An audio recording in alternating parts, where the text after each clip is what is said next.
The county listen to the stupid meeting. Yeah. Overweighted us. What your dad is. Three guys going. Yeah, that is. I did send back and tell him I would. Those tours got three different things. A lot of people. Yeah. Emails and FOIA my email lyrics and so here's with Mo that who's the guy? Just said we're having, No, he can't think of the name. He was in state national. Okay. You call it. Well, I don't. I had no text. Emails with it, so I had nothing to find. Good.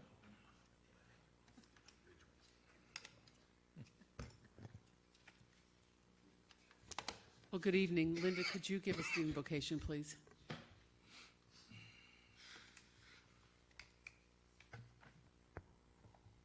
Okay, let's bow our heads. Dear holy and righteous Father, we invite your presence here tonight, and we thank you that your word says in Jeremiah 29:11 that you know the plans that you have for us, plans for good and not for evil, plans to prosper us and give us a future and a hope. We thank you that every discussion made tonight will bring this city into prosperity and hope and draw the citizens together to work in unity to build this city into what you, Father, have intended it to be. Bless each and every one of them with wisdom, knowledge, understanding, discernment, might, and revelation. In Jesus' name, amen. Thank you, Linda. So now we'll officially call this meeting to order. Madam Clerk, would you please take the roll? Mayor Miller, Here. Alderpersons Borneman, Here. McClanathan, Here. Ross, Aye. Parker, Here. Busker, Here. Brashaw, Here. Mysick, Here. and Barbaray. Here. And if you could please stand and join us with the Pledge of Allegiance led by Alderman Berberay.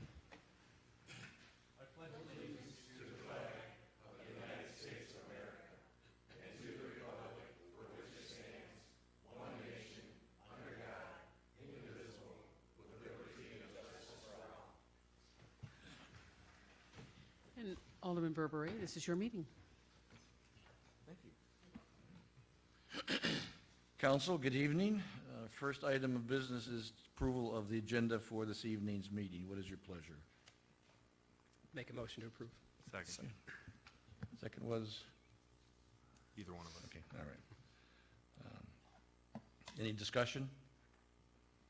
Those in favor then of the motion to approve the meeting agenda for this meeting signify by saying aye. Aye.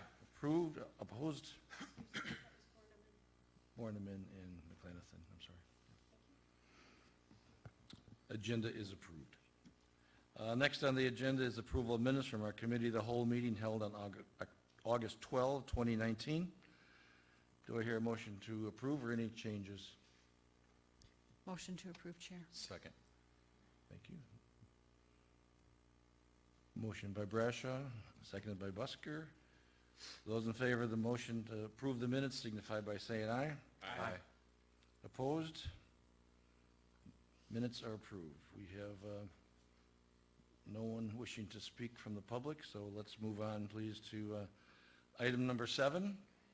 And this is the presentation of danger assessment for law enforcement presented by Detective Corporal Robin Stovall.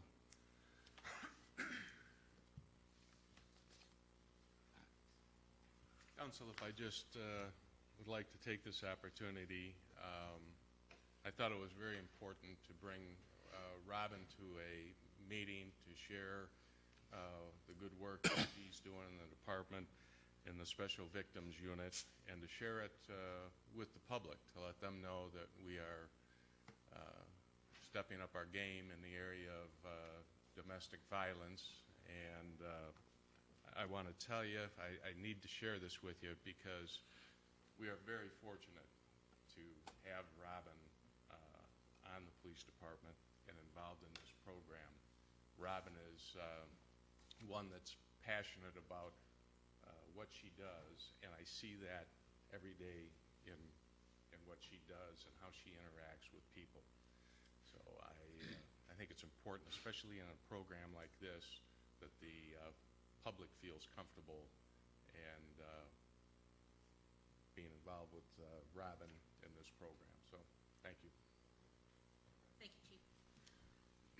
As he said, I'm Robin Stovall. I've been a police officer for 22 years, coming up on 23 in January. So the police department's near and dear to my heart, and I've worked every day to try to make it better while I've been there. So we are currently working on the danger assessment for law enforcement. I'm going to call that the DALE, is what we refer to that as at the police department now. It's just an acronym for that. We're working together with the Jeannie Geiger Crisis Center in Massachusetts. This project is funded by the OVW, or the Office of Violence Against Women, through the Department of Justice. This specific initiative is paid for through their grant at the Jeannie Geiger, and this is not the one that's paid for by our grant that we're working under. This is a new initiative adopted by the Freeport Police Department and the Stevenson County Sheriff's Office. We've worked on implementing a policy regarding the DALE and the protocol for administering the DALE. Our introduction to the DALE started in January of 2019 and ultimately resulted in the approval by the Department of Justice for the Jeannie Geiger Foundation to work with us and train us and give us that technical assistance we need for our community to implement this risk screening tool. According to the Illinois Coalition for Domestic Violence, in 2016 there were 49 intimate partner homicides in Illinois, and in 2017 there were 61. So there's definitely an increase in that intimate partner homicide.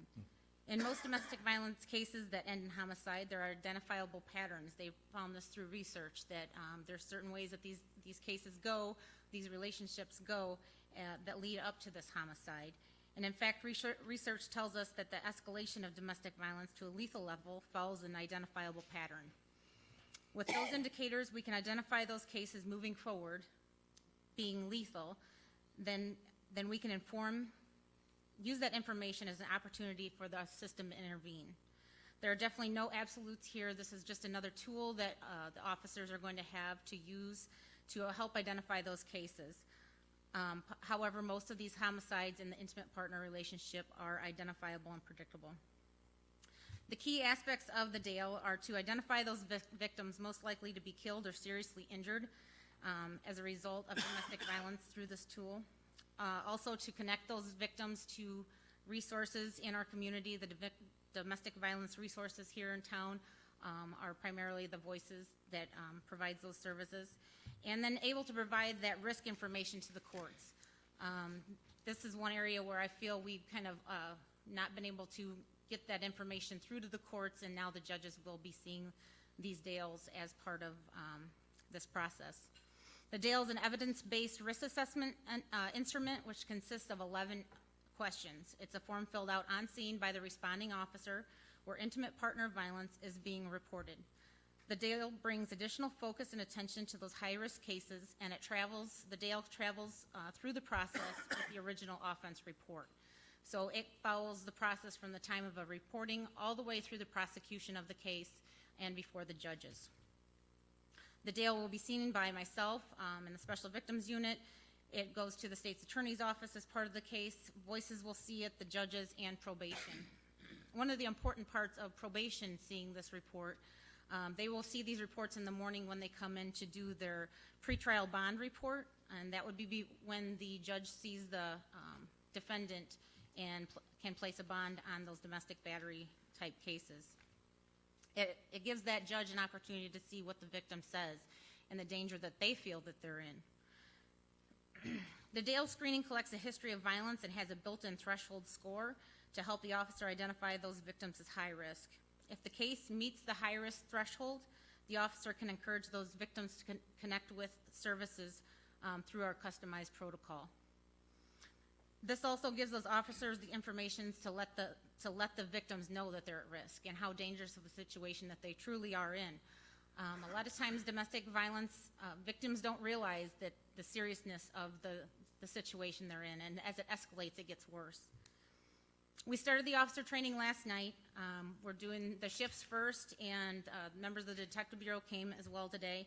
It takes about 2 hours to train the officers, and in this training it includes the DALE training itself, how to administer the DALE on scene, how to speak to the victims in a way that makes them understand why you're doing this. It's used as an investigative tool to help them stay safe.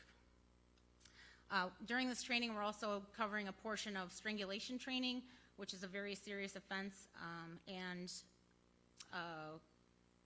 how to identify those strangulation cases and document those for prosecution. And then Voices is also coming in and speaking to the officers of what their protocol is involving the jail and how they will respond to those high-risk cases.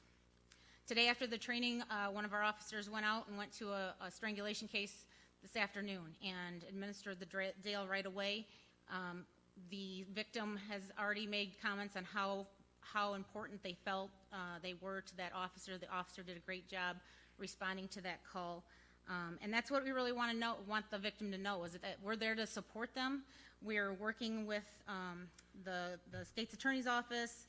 We're working with probation and Voices as well.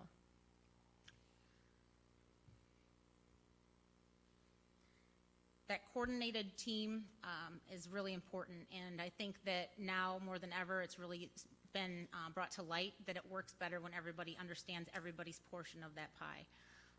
So I'm proud to be part of this. We'll keep pushing forward through this. We're in our second year of our grant here at the City of Freeport, and we're making some great progress. So thank you for having me tonight. Thank you. Council, any questions, observations? Mr. Chair, Yes. thank you.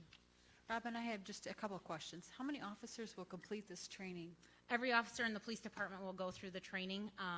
The shift is the one that generally administers it, but any of us can go back to shift at any time. So every officer will complete this training.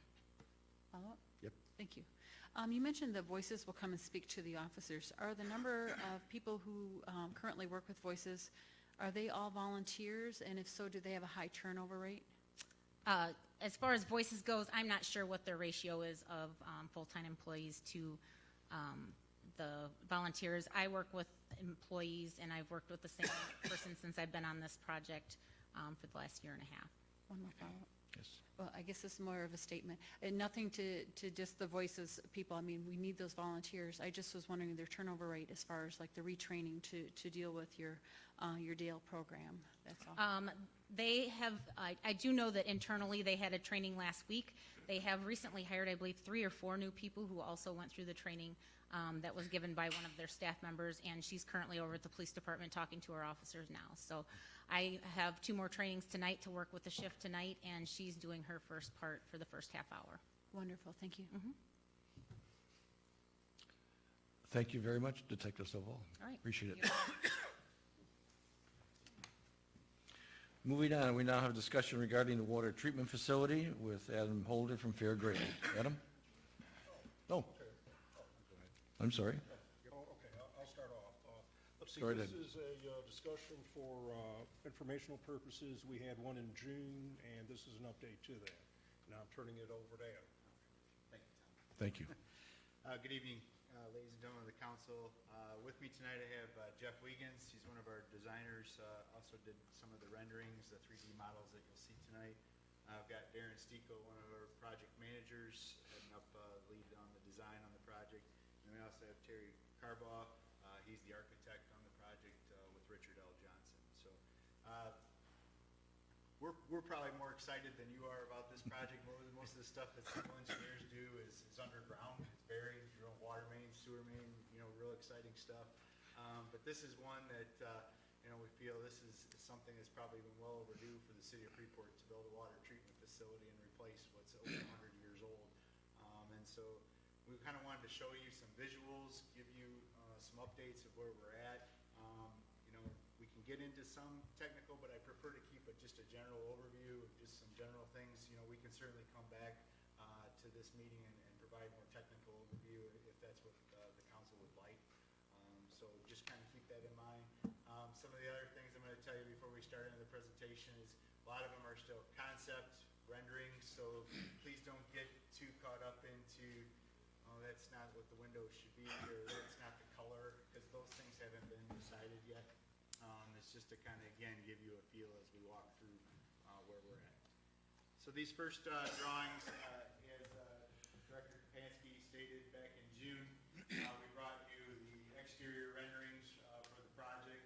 There hasn't been too many changes. I can tell you that the south end of the building where the garage doors are, you'll see the 3 garage doors. We only had 2 bays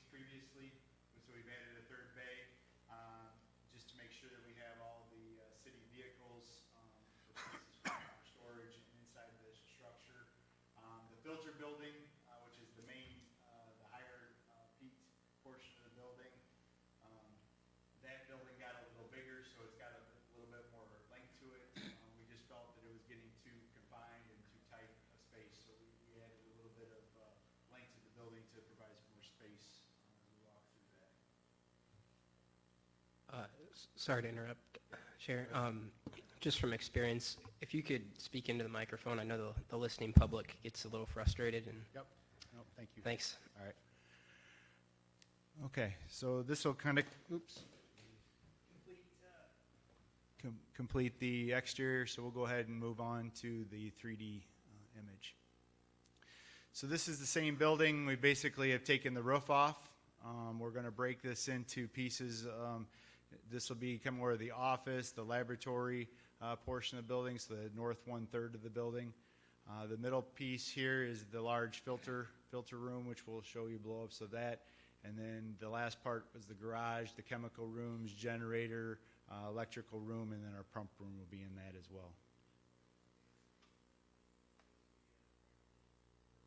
Again, this is just looking straight from the top part directly onto the building. So north will be at this end, and then south at this end down here.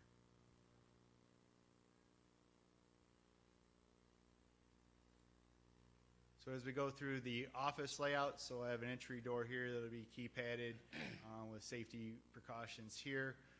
We've got the director's office, then we've got the conference room, a break room. This will be the mechanical room here, storage, locker room facilities for the staff. Then we've got the certified IDPH lab for your monthly samples. That's got to be a certified lab. We've got a restroom facility here. This will be the operator's lab, day-to-day operations, doing sampling, testing, just for your internal workings will be there, and then the operator's office will be in this room here. This video will show you just a virtual walkthrough of the operator's office and the lab portion. Again, so I have a window that'll look into the laboratory part. These screens, there'll be 2 TV screens in here, which your next agenda item is the SCADA. So those will be the SCADA monitors. They'll show which wells in the city are running, what the levels are, those elevations in the tanks, pressures, those types of things will be available there.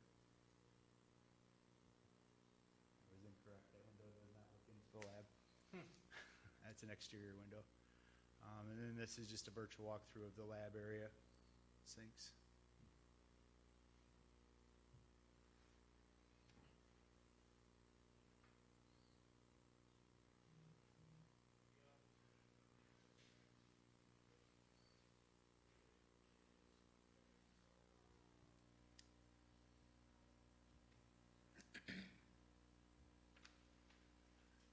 Okay, so this is the filter room area. So Freeport's water supply, we have a higher iron content and magnesium. So these filters are specifically designed to reduce those particular parameters. So we want to, iron sometimes gets a little bit of the taste with the higher iron concentrations. Also, you get like a rust color once in a while with laundry. So the city does a great job right now with their water treatment facility of knocking that iron down, so it's not noticeable for the consumers. So we're looking to replicate that. These 2 units will be the primary removal of the metals portion. We picked these filters also as a secondary thing. They're also capable of reducing radium amounts. I think we've talked before in the past that the city kind of borderline on the radium levels as far as the state and federal regulatory requirements are. We kind of float right below. So, you know, you always want to kind of predict for the future if those elevate to a point. We have filter units that'll help get that concentration knocked down so we stay in compliance with the federal requirements on that as well.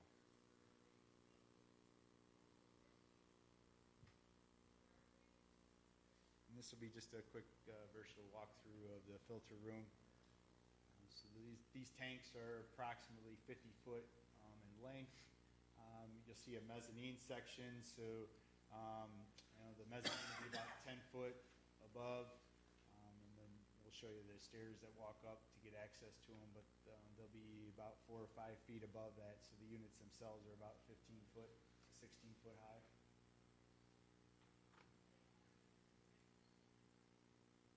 The floor itself will be aluminum grating, so it won't be a solid floor as it's kind of shown in the rendering.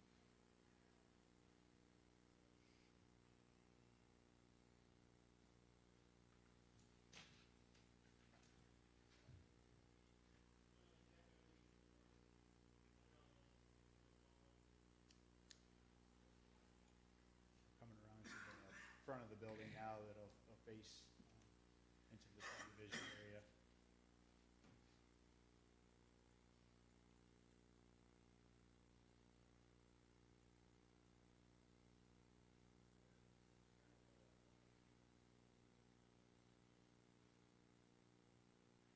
And we show 2 windows in the front, so there'll be 2 levels of windows. This one only shows the single right now.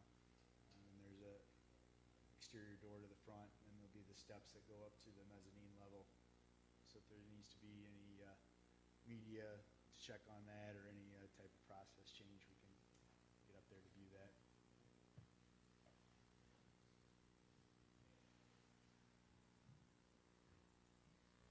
Okay, and then our south third of the building. So we've got our garage area here. We've got space for a workroom. So if the employees had to make any repairs type things that they can do inside, they got a space for that. We got a storage area for spare parts, things that they might need. This is the pump room. So this will be, after we treat the water, get it disinfected, this will be the pump room that actually pushes it out in the distribution system. So again, one of the reasons why we picked Burchard for this location and the well is because it can go to both the high system and the low system. So we've got 2 pressure zones, and this will have the capabilities to pump to both zones. This will be the electrical room here, and the SCADA headquarters at some point will be located in this room here. We've got a generator, so emergency power backup with the generator. And then we've got a series of chemical feed rooms. So we start with the fluoride here, then the chlorine room, and then the HMO. So that's the HMO is the process for the media for that iron and manganese removal.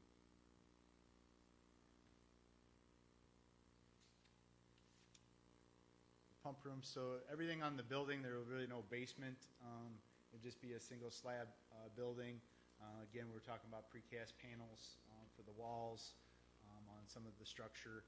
And this one, though, will have a 15-foot recessed, so it'll actually be depth to this particular room for the water and the pumps for that part. And it also has to be elevated so that we can have access to pull the pumps inside the building with the lifts and rails there as well.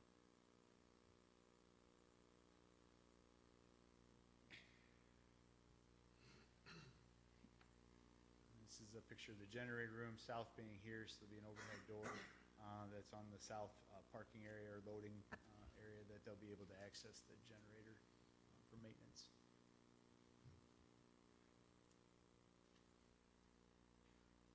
It's kind of a little larger blow-up of the garage area there.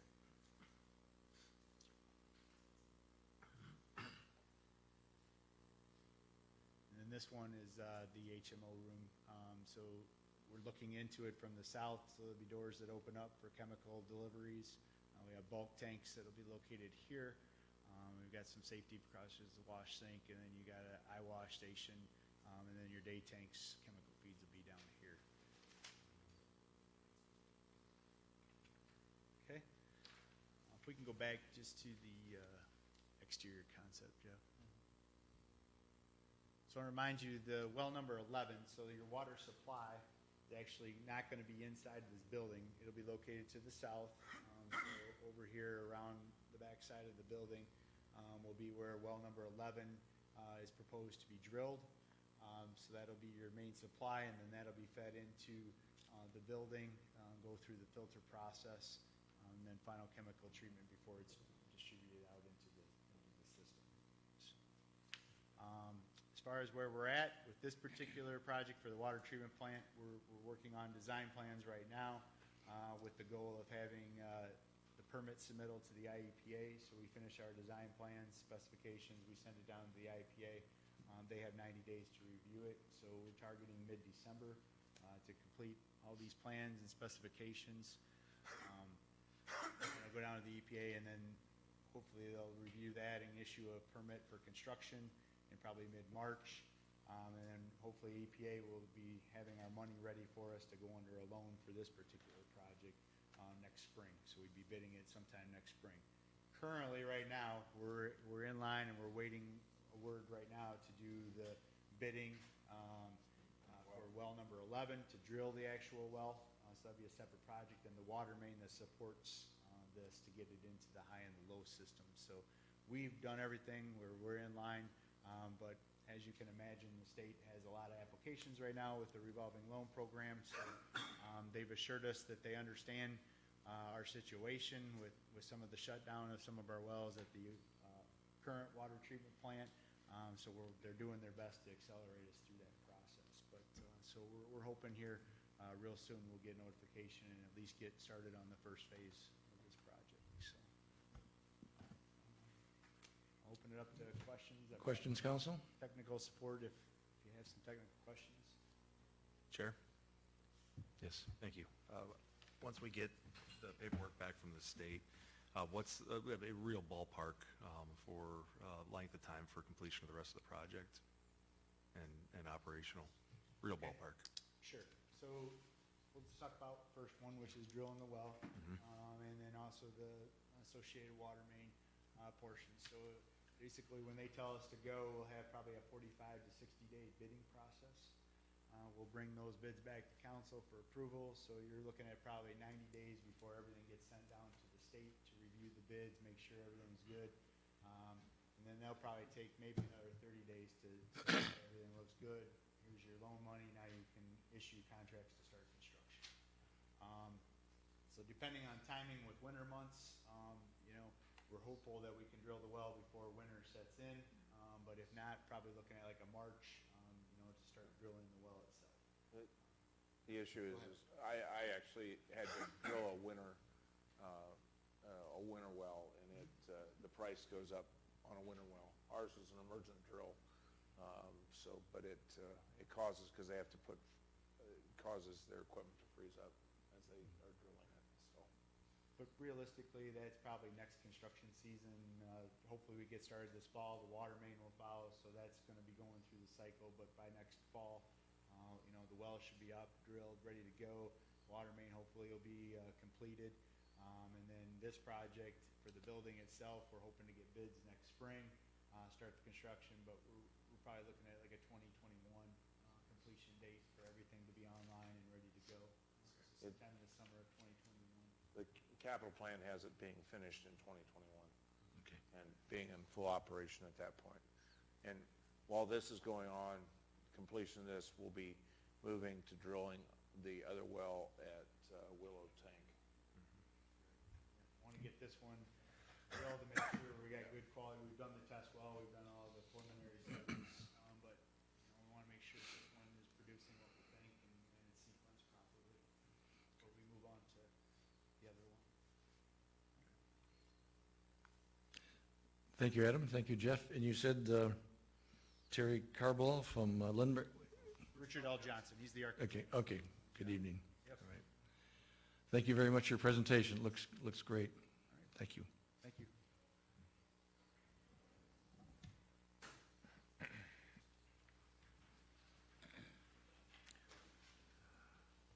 Next, we had a consideration of ground-based supervisory control and data acquisition, better known as SCADA.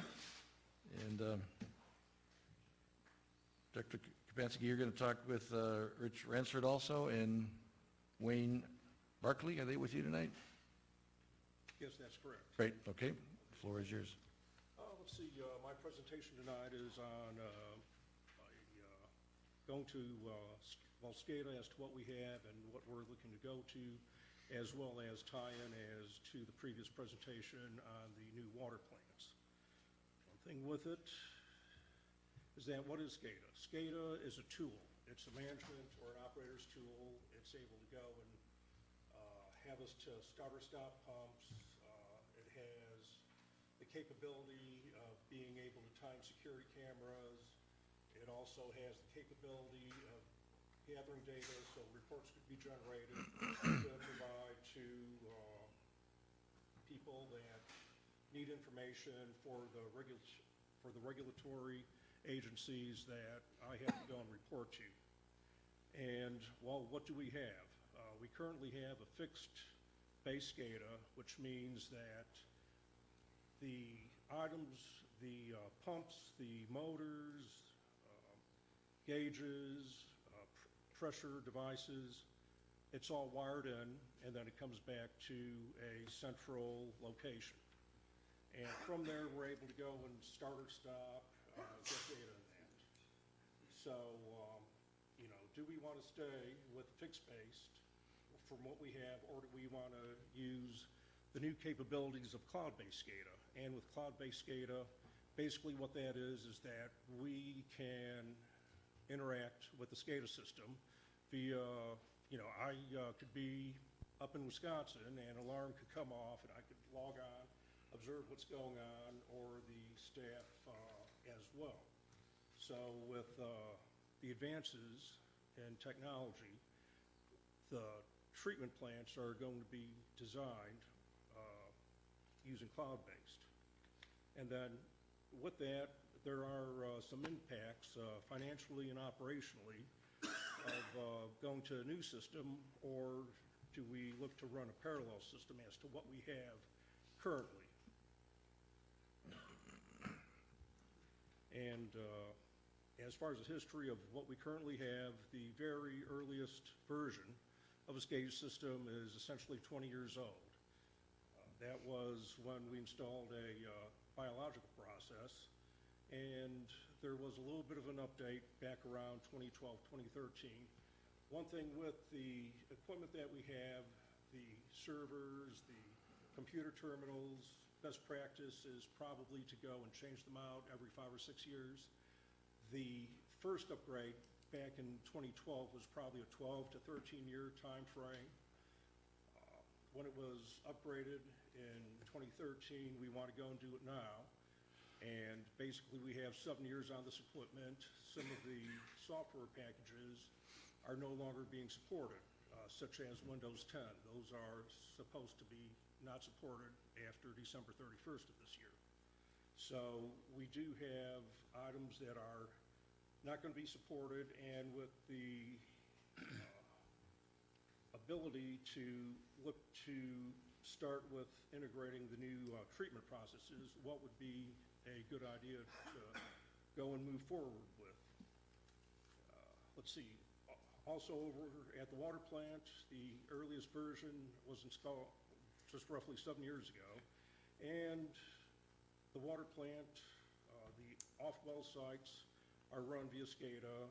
Some of the processes inside the plant are not run with SCADA. The operator on duty has to go, throw a switch, mash a button, look at a gauge. So we're looking to advance from that with the new water treatment plant. And then the benefits of a future SCADA system, which looking to go and have cloud-based, what will work best? I think it'll be the cloud-based. And then also with the Hancock plant, there's basically 5 phases over the next 30 plus years. And the very first phase will be upgrading a number of the processes, and we're going to look to go and get that taken care of. And then, one of the opportunities is that when we're able to go and gather data, rather than having reactive maintenance work orders, we're able to go and sort of have predictive maintenance. When might an item look to go and fail? The other items, there's other diagnostic tools that are built in to these new devices here that we haven't been able to go and take full advantage of. And I've got Rich Ransford and Wayne. I'd like for them to come on up and start further on down. But one thing with it is that with the Fields of Freeport that's going to be going on in, that's going to be the master site throughout for the city. The majority of our sites, our willow, our pressure stations, our lift stations are basically on the west side of town. And at the Fields of Freeport, that is at a higher elevation than over at Hancock. So we are looking to go and have that to be the master site, since all the other accessory stations are located near there. And I'll turn it on over.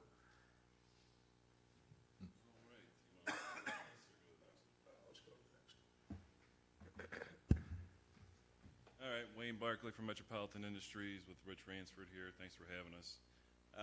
So the primary benefits of a cloud SCADA system, as you may know from your IT staff in Freeport, is really going from on-premise equipment to cloud equipment, off-premise.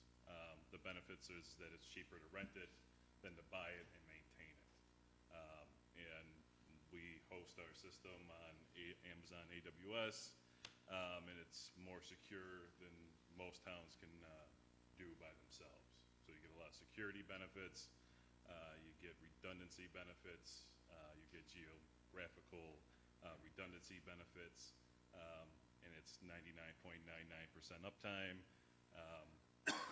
Like some of the previous slides were showing, you don't have to worry about break, fix, maintenance. It usually happens on a Saturday to a local server. You don't have to worry about local security of a SCADA server. Someone gets laid off, malicious intent. You don't have to worry about a local SCADA computer getting infected by malware or viruses. All that stuff now is being moved to the cloud, and with all the benefits that it brings. So you got a big existing water and wastewater infrastructure. You're about to add a new plant.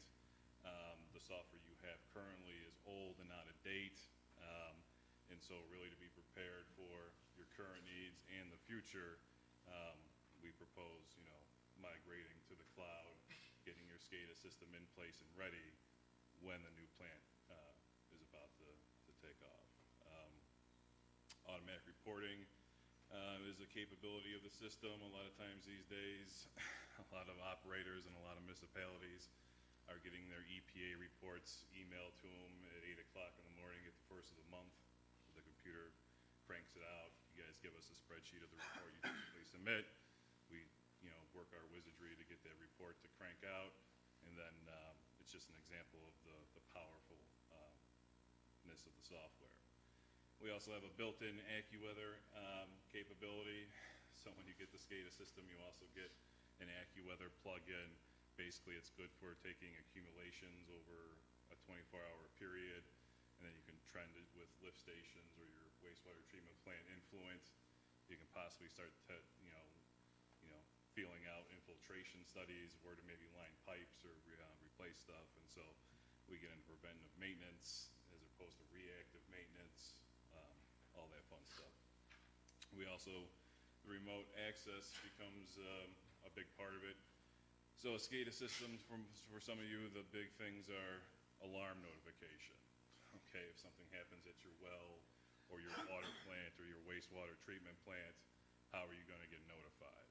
So that's a big advantage of a SCADA system. A SCADA system, specifically the Metro Cloud, will be able to call you, voice call, enunciate the alarm to you, text you, or email you the notification. Upon receiving the notification, any of the operators, if they have the right permissions, can take off their phone, their smart device, securely log into a VPN, and then securely log into your SCADA system and be able to see everything there is to be seen, diagnose what's going on, and do proper allocation of staff to take care of the issue. Historical trending, basically anything that's on the SCADA system can be clicked on and trended, whether it's pressure, chlorine treatment, backwash, valve status, you name it, it can be clicked on, displayed, and trended. Some of the biggest advantages of the cloud is that you eliminate a lot of the costs typically associated with implementing or improving a SCADA system. So typically, like in your case, your software is at least 7 years out of date. All right, so in order to upgrade to the latest software or buy a new software package, that's going to be, a sizable capital expense. So would be the new servers, et cetera, IT-related costs, et cetera.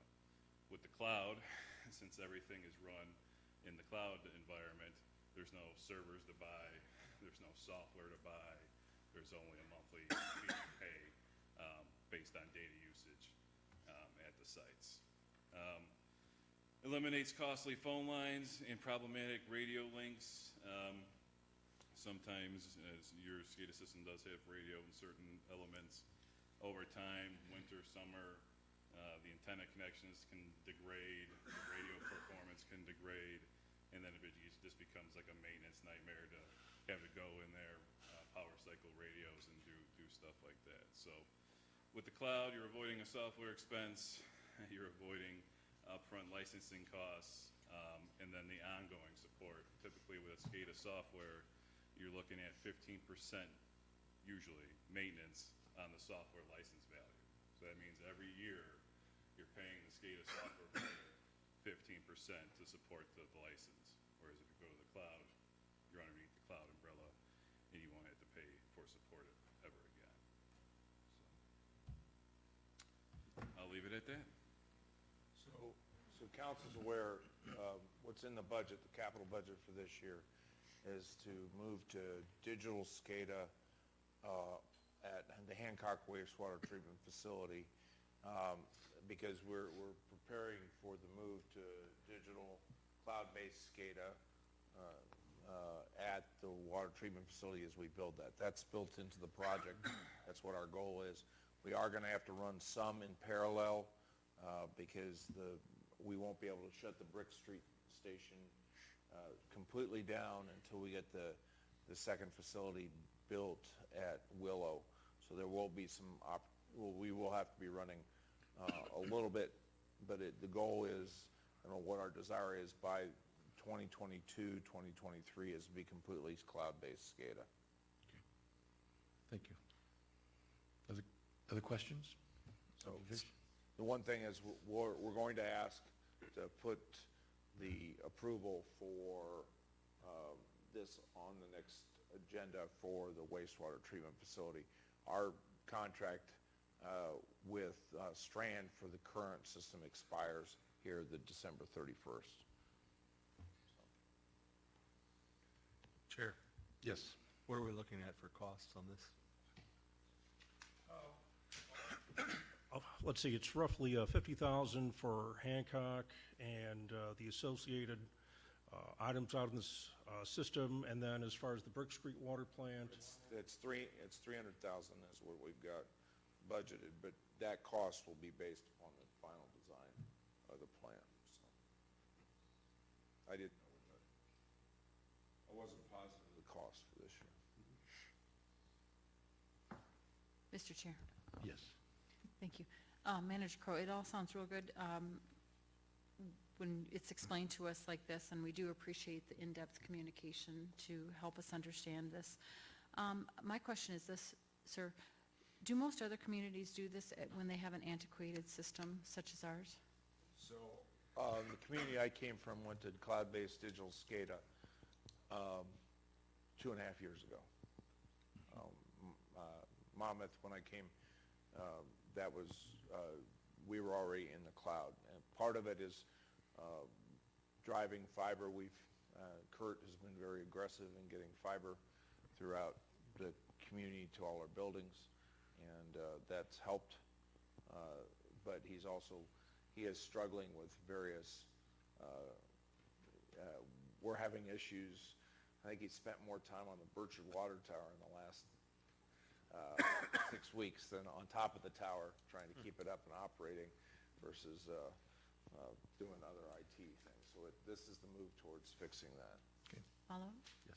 Thank you. Manager Crowe, since you have some experience with this for a few years, and perhaps Mr. Kropansky does too in his communities he's worked in your opinion, is this an easier system to migrate than the land-based? Well, here's what, I'll give you the example. My equivalent, Tom's equivalent in Monmouth was out hunting in the outside of Kansas City, and he got a notification warning. It came up on his phone that we had a pump problem. He flipped open his laptop, looked at what the issues and output pressures, and changed the pumps while he was sitting there 600 miles away. And it allows us to be more efficient in operating it. It allows to have the experts at all levels. We even got to the point where it reduced manpower for us. One more follow-up. Yes. Thank you. And sir, if If, say, the cell towers are gone or there was a problem, is there a way to manually check on all of this? Yes, let's see, our staff would be able to go and, manually look at things, but then also with some of the SCADA that's in place, they would say if there was an issue at Hancock, they would be able to take care of what's over at Hancock.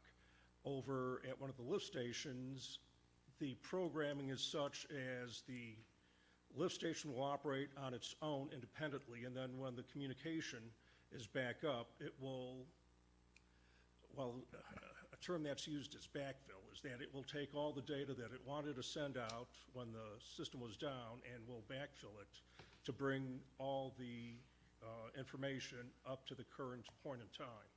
So we do have that capability. Thank you. Director, with ransomware and hacking being in the news these days for municipalities, are we going to be more vulnerable to that or less, or what are the safety features of this? That's a good question. Security is a hot topic, especially when you hear cloud, you hear it in the news sometimes, and so we have over 70 municipalities on the Metro Cloud currently. It's been a hot trend growth topic for us and keeps growing every day.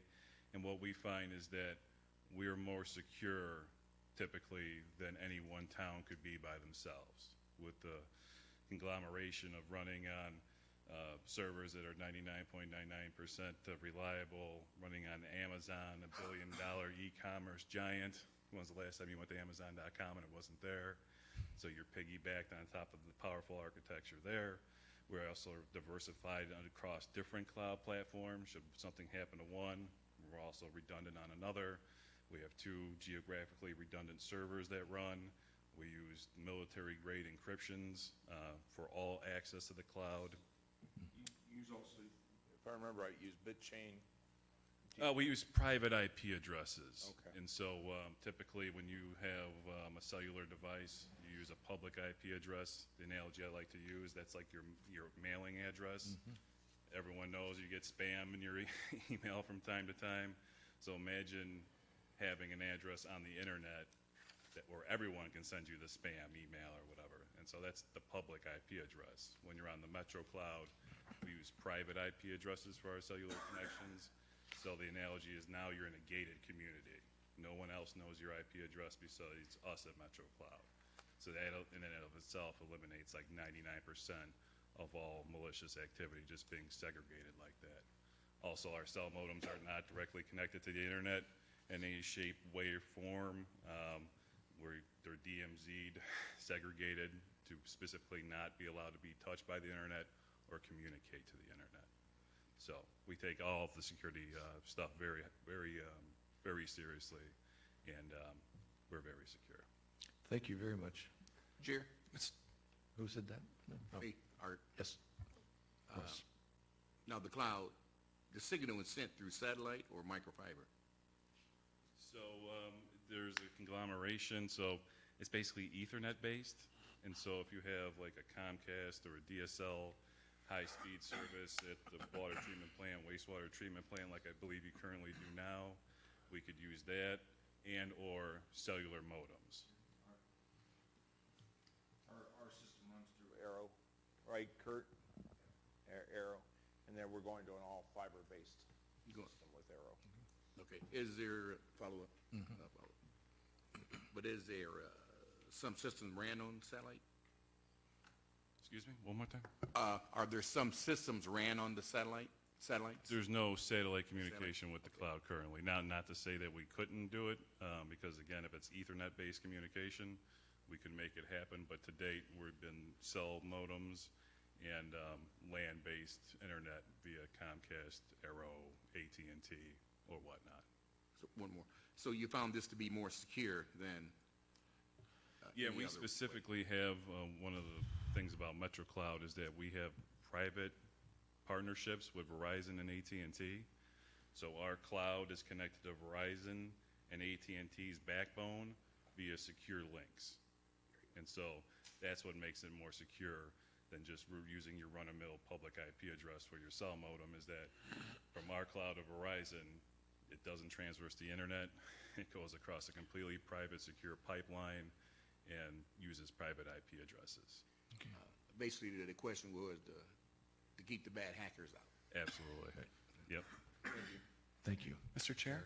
Yes, go ahead. Question, during the presentation, thank you very much, and in the presentation, very informative in there.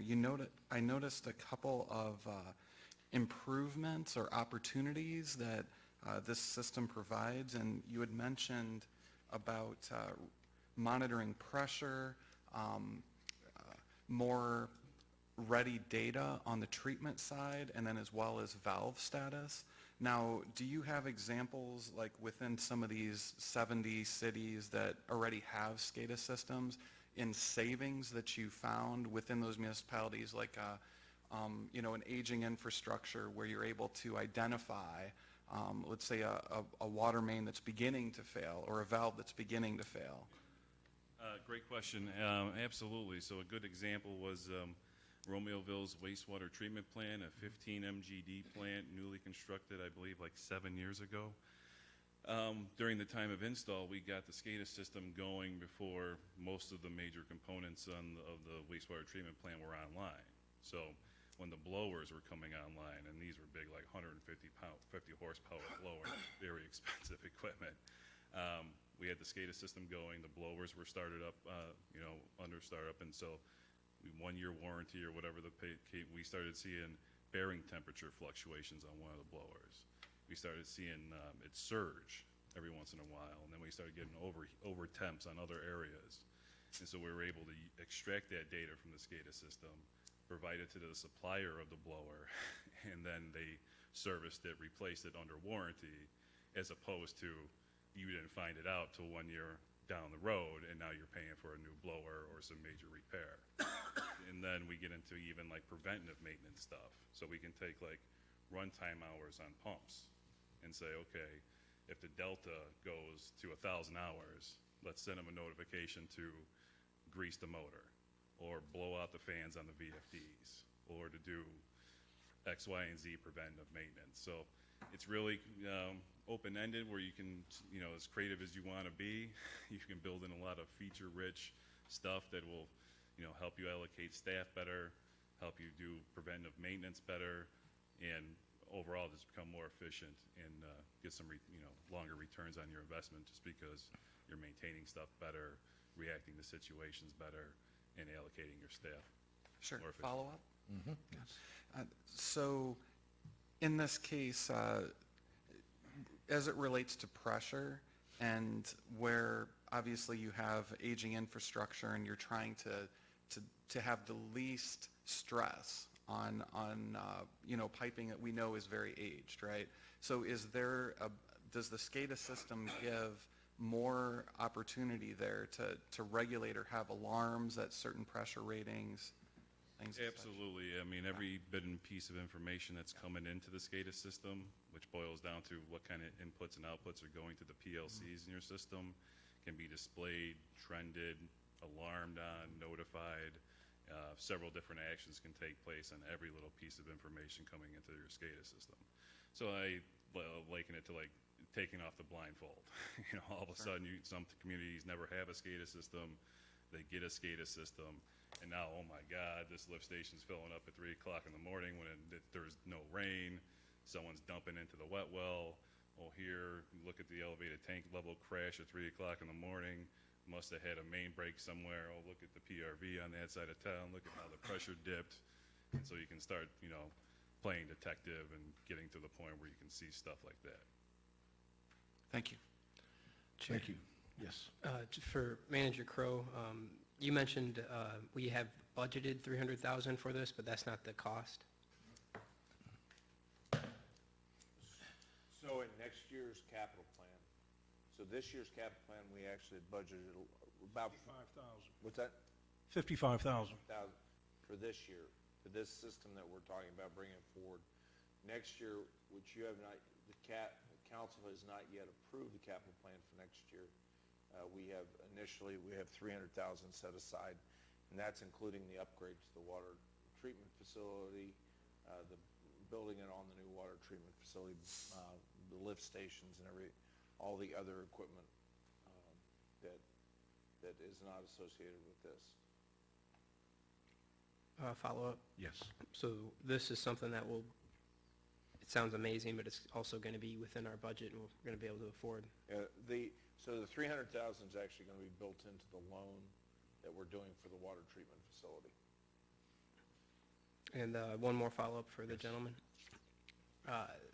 Obviously, you're here on behalf of the company that's selling it, so maybe you don't have an answer for this, but it sounds almost too good to be true, and maybe it is compared to what we're working with, but is there any advantage to our current system over the product you've been describing, or do you not believe so? Typically, not anymore. We like to say that's the legacy approach, is having the local SCADA computer there. Now, there is the scenario, as someone mentioned before, what happens when communication goes down, right? What happens when the cloud can't see the plant or whatever? So everything's running locally. Everything should be able to communicate locally, be operated locally. There's HMIs locally. You'll get a notification if the cloud is down. But not really anymore. I mean, if you look in the papers and read some of these articles in the Wall Street Journal and whatnot, going from on-premise equipment to cloud-based architecture has been the hot trend in the IT industry for like the last 3 to 5 years. We like to think we're early adopters at Metro Cloud by offering the SCADA service that follows that same trend.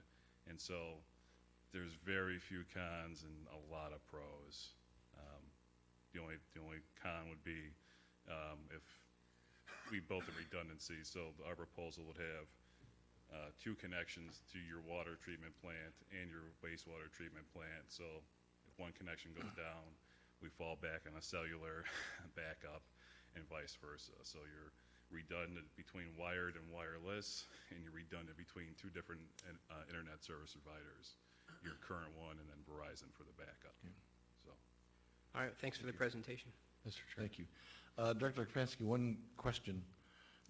I assume there are other organizations and businesses like Metro Pump. How did we come to have them here tonight and make a presentation? And see, I went and had, I've been working with these folks with the water plant, and then the previous, or the current vendor that we have, they do not have cloud-based. Okay. And this is where I'm looking to go and take, the facilities. Very good. Thank you. Mr. Chair. Yes. With this, it says, you're talking about no upgrade costs ever again. Equipment does run out of its usefulness, much like our system now. With paying for this, do you guys bring in new equipment, or do we purchase more at that time when that stuff gets older? How does your upgrade process work? That's another good question. So to be more specific, no annual support costs on the software. And so typically on a SCADA system, you buy Wonderware, you buy whatever the software vendor is, and that comes with a big upfront dollar amount. And then you usually pay 15% of that dollar amount each year for reoccurring support, which allows you to upgrade the software to the latest versions and call up somebody for tech support. And so when we talk about annual support costs here, we're talking about eliminating that 15% that you typically pay for SCADA software packages, and you will never pay that with the Metro Cloud. That doesn't cover anything to do with like actual equipment that's at your sites. So this is a SCADA makeover, the overarching SCADA that monitors stuff, but there is equipment out in the field that you have right now that is becoming antiquated. All right, so one of the services we provide is, along with hopefully converting your current SCADA to Metro Cloud, is taking a look at your whole system and being able to give you some kind of phased recommendations when we get done with the project to say, okay, look, your elevated tank and your lift station and your whatever has this PLC in it. This PLC is obsolete. You should take care of this, allocate some budget towards this in the future. And then site group B, they're not obsolete PLCs, but they're getting close. And so we can really get into the part of, And we've detailing built- your system. And we have built the hardware portion into the budgets as we're upgrading our water treatment and wastewater treatment facilities. So that is, as we talked about the 5 phases of upgrading the wastewater, that's going to be part of the phases as we go forward. And the water treatment facilities are being upgraded as we're building the new water treatment facilities. So the water treatment side will be your first side, and then the wastewater in phase 1 is when we're going to start really looking at the upgrade in the SCADA for the wastewater. This is converting to the cloud-based on the wastewater side, so we can then get the two systems talking, just when we bring on the new hub which currently we're using internally, and Strand's maintaining that. And that's the issue, is we are running out of that upgrades from the software side. We need to make something happen on the software side as it is right now. And since we're getting ready to make the changeover on the water side, we decided to go with the wastewater. And this is addressing the wastewater side. Chair.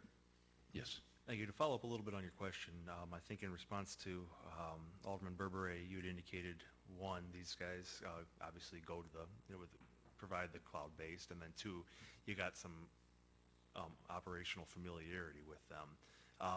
I guess just to follow up on this question, are there other entities that are providing these cloud-based services, and what do these guys bring to the table that outside of the familiarity that the others don't, if there are any, that provide these services outside these guys?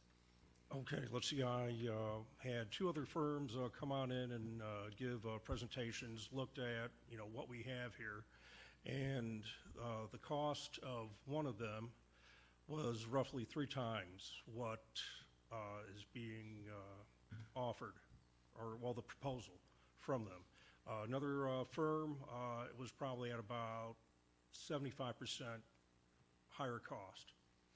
Okay, so operational familiarity, lower cost, good relationship. Okay, thank you. Good. Thank you. Other questions, council? I believe the recommendation is that this be placed on the agenda for the next council meeting for approval. That's correct. And we can show you at the next council meeting the bids that we got from the other, because we brought Metro in because they're the ones that are going to actually be doing the system for the questions. So, but we can show you the other bids that we went out and got. Chair. Yes. Thank you. And Manager Crowe, will we have a cost analysis broke down for us? You'll have the three bids that we got for the system. They all came in and looked at the system and gave us a cost of what they felt would need to be the upgrade. Thank you. And the 55,000 is in this year's budget, so that's already quote approved. You have already approved the Yes. budget. What you haven't done is approved the vendor. The vendor. Okay. I'll make a motion to move it forward. Second. Any further discussion to the motion? Hearing none, those in favor signify by saying aye. Aye. Opposed? Thank you. Thank you, gentlemen. Thank you. Appreciate it. We'll need some lights for the next couple of topics. You got them. Try to get out of the cloud.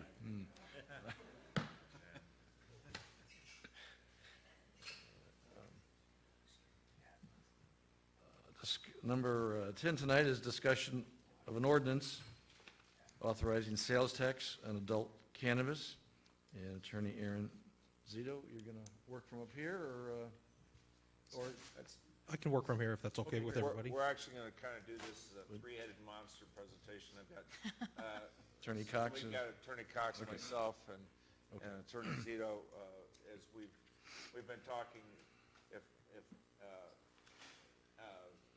Director Zubkov was here, you'd have 4 people that'd be able to talk about this as we go forward, because we looked at this carefully.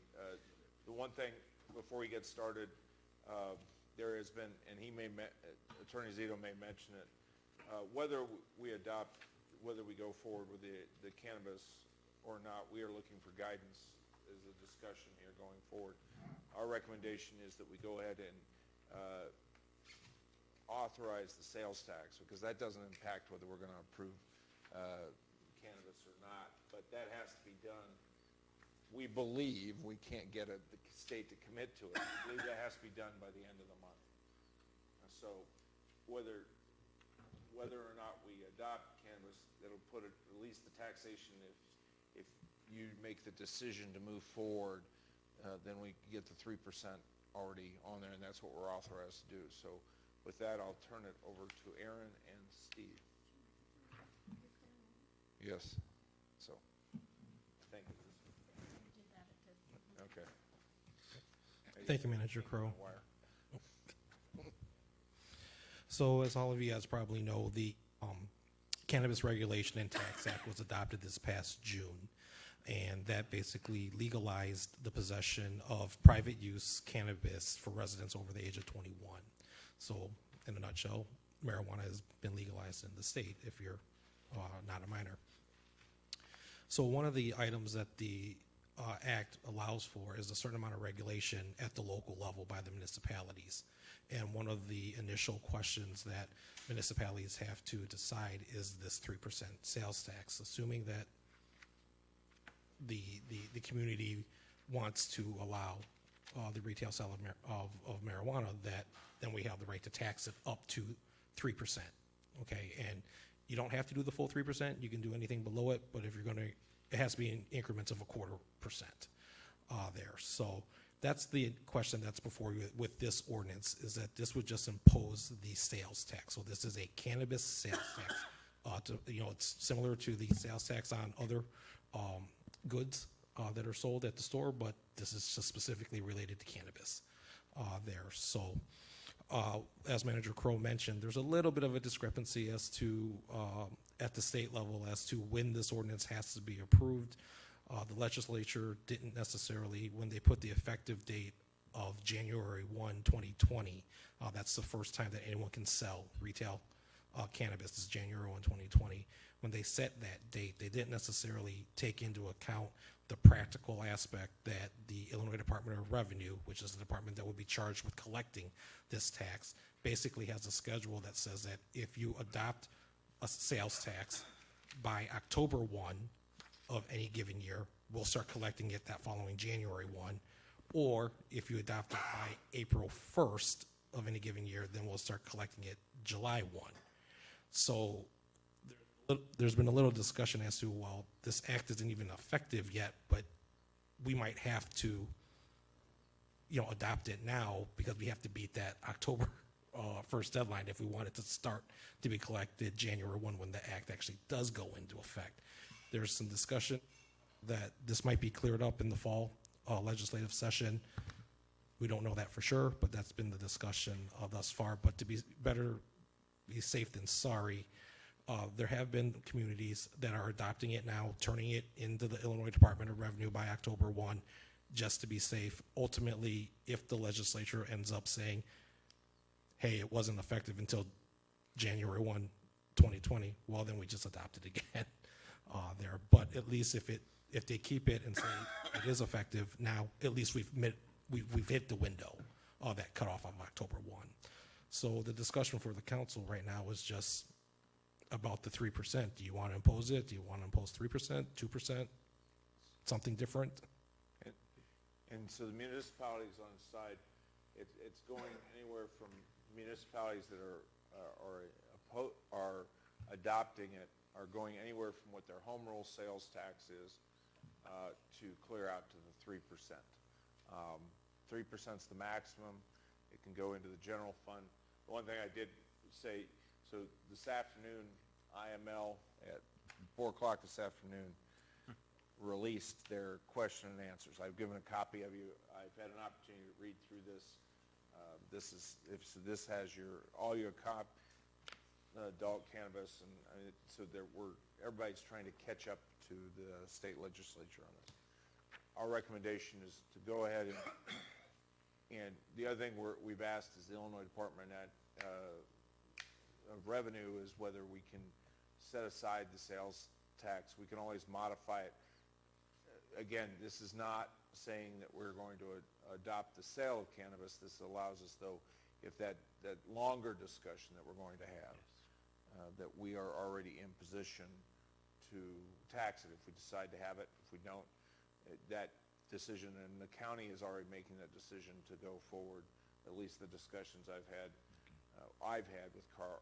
with State's Attorney Larson, and also the chairman, that they are going to move forward, whether they adopt it or not. Okay. Thank you both. Alderman Parker? Yes, I believe we're part of the state of Illinois. State of Illinois says is legal. We need to go legal, and we need to go the full 3%.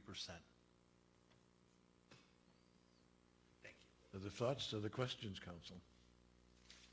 Mr. Chair, so as we consider the Black Hawk Hills economic region, are there other home rule municipalities within that region? Within the Black Hawk Hills, I know Sterling is not. I would have to go back through and see. I think we may be the only home rule municipality within the Black Hawk Hills. I'm not for sure.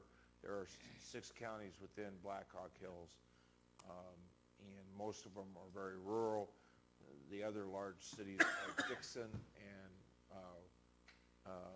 Rochelle and Sterling and Rock Falls, and they are all under 25,000.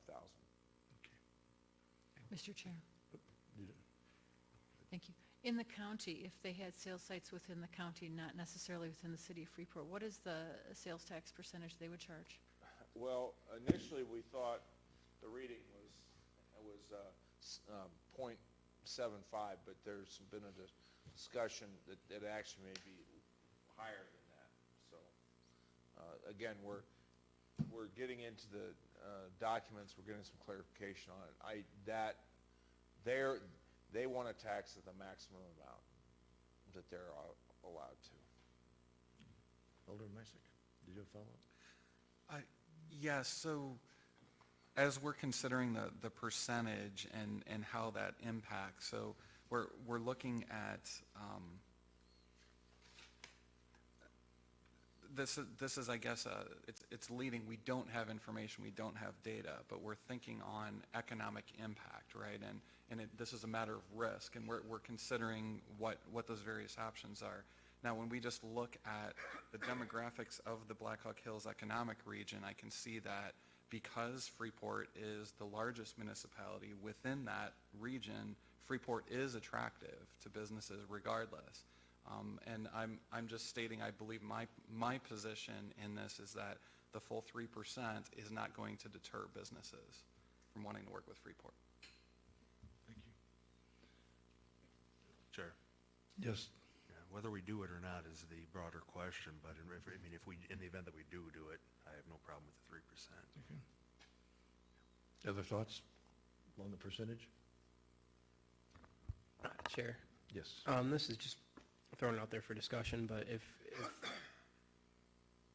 why would maybe to other person Misick, why do you think having a higher rate of tax would not deter people from businesses from coming to Freeport when they could stay outside near Freeport but in the county and get less and get taxed less? And I don't know the answer to that. I just want to hear your opinion on that if you have one.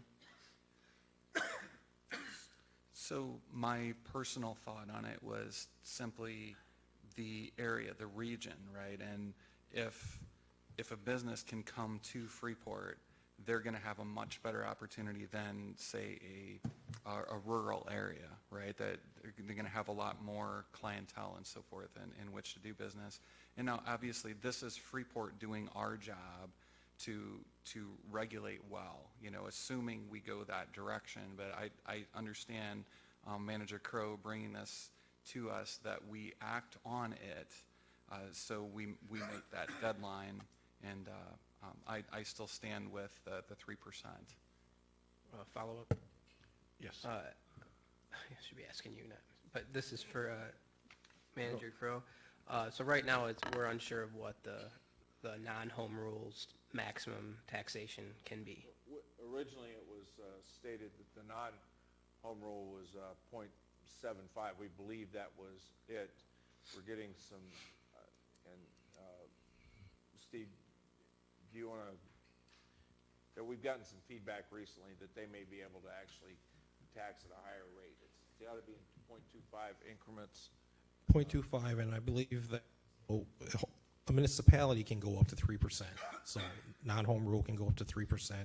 And then I'm just looking at this information that was put up by the IML today. And they reference that counties are authorized to impose a tax of up to 3% in incorporated areas and 3.75 on sales emanating from unincorporated areas. So it was higher than, and that was what IML released today, so.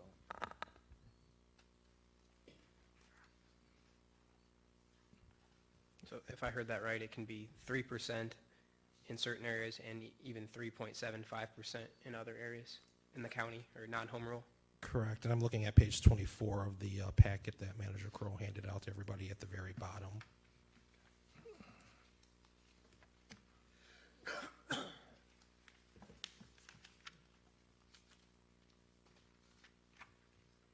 Counties are authorized to impose. Thanks.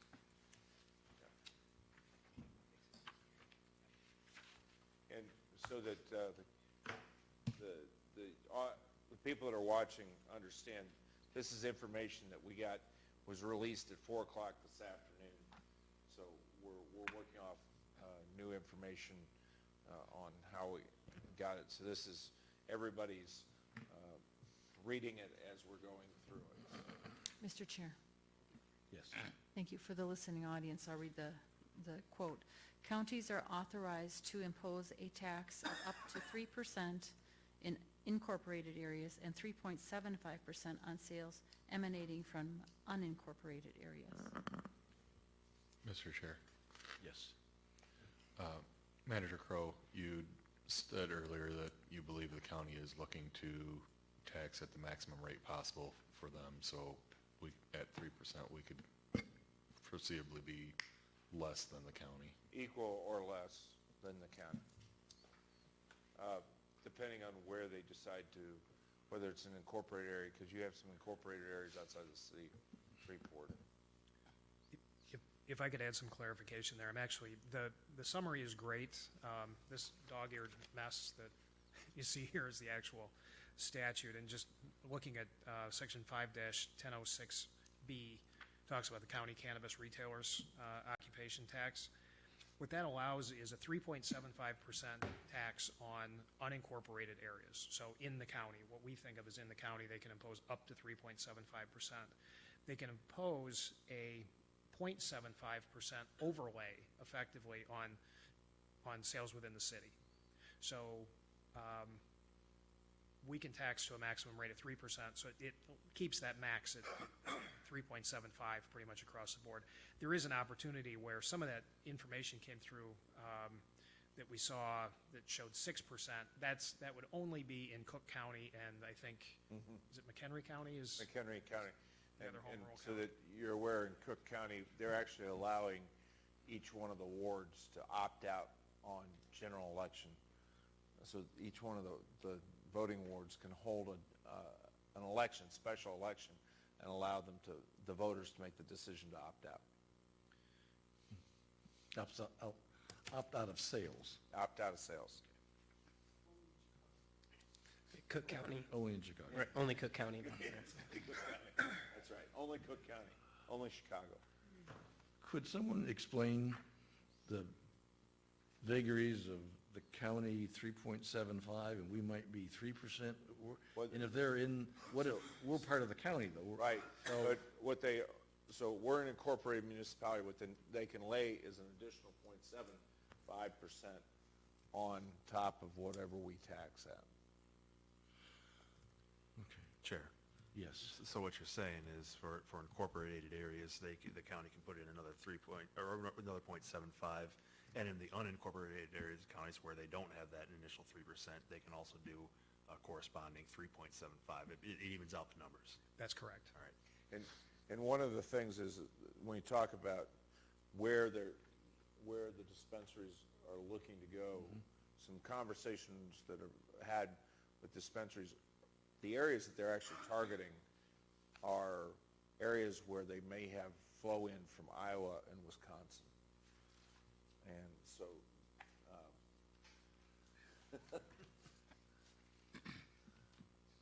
So in the scheme of things, 0.75% probably wouldn't make a lot of difference for somebody wanting to buy what they're going to buy.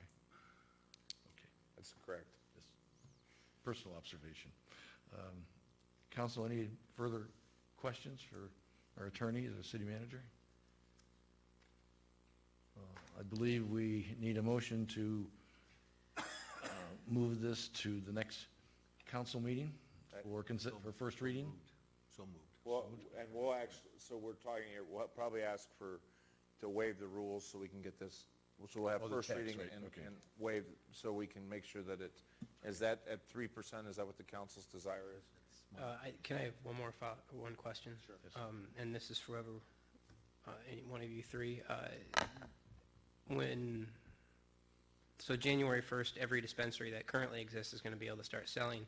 Freeport wouldn't potentially get a dispensary until May. That's correct. Is that right? That's And correct. so at that point, it's going to be somewhat of a, I don't want to say competition, but there's only a certain amount of areas, locations that will get them. Do you know the specific ones and what their rates are going to be at?